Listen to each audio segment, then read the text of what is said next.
You're watching ABC 7 News at 5, on your side.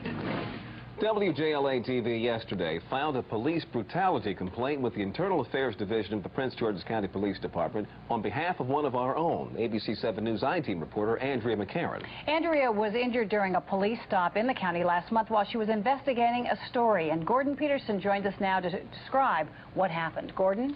Kathleen, Leon, on April 15th, ABC 7 investigative reporter McCarran and her photographer were checking out a tip about questionable use of police and government resources in Prince George's County.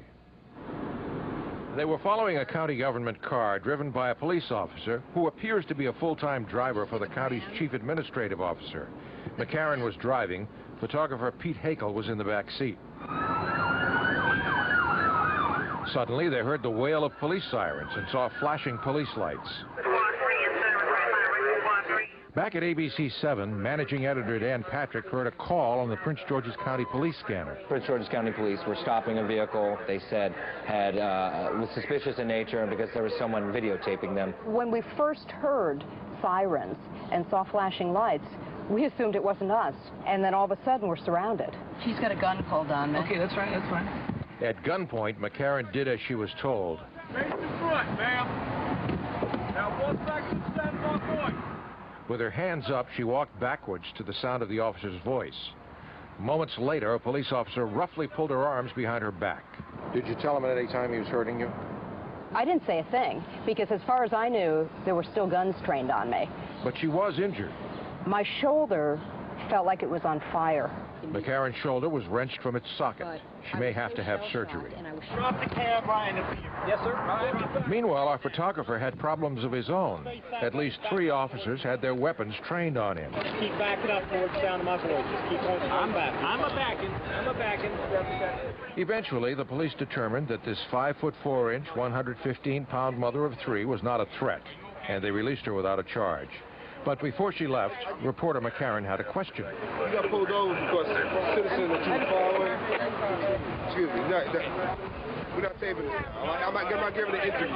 I think it's an obvious case of law enforcement intimidation. Attorney Lucy Delglish is executive director of the Reporters Committee for Freedom of the Press. What I don't quite understand is what would be even slightly illegal about driving around town with a video camera. There is nothing illegal about that whatsoever. WJLA-TV has filed an official police brutality complaint alleging that Prince George's County police officers used excessive force against reporter McCarran. The complaint further alleges that the police officers may have known that McCarran was a journalist on assignment. If so, what we have here is a serious case of news media intimidation.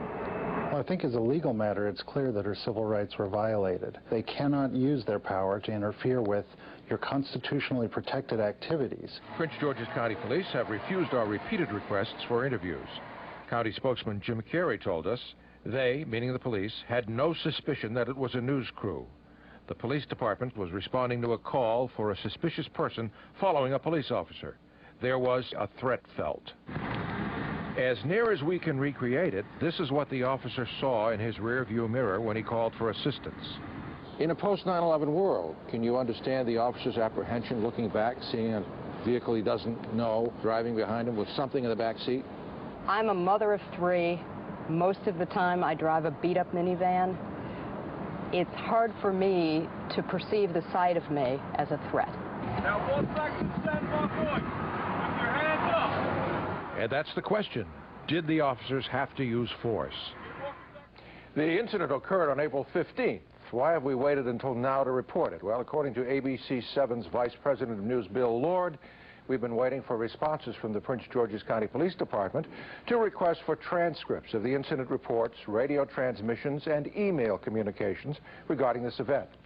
We've also requested dashboard videotapes from the 9 police cruisers on the scene, but we've been told that every single one of the federally required cameras was either inoperable or not running. Leon? Kathleen?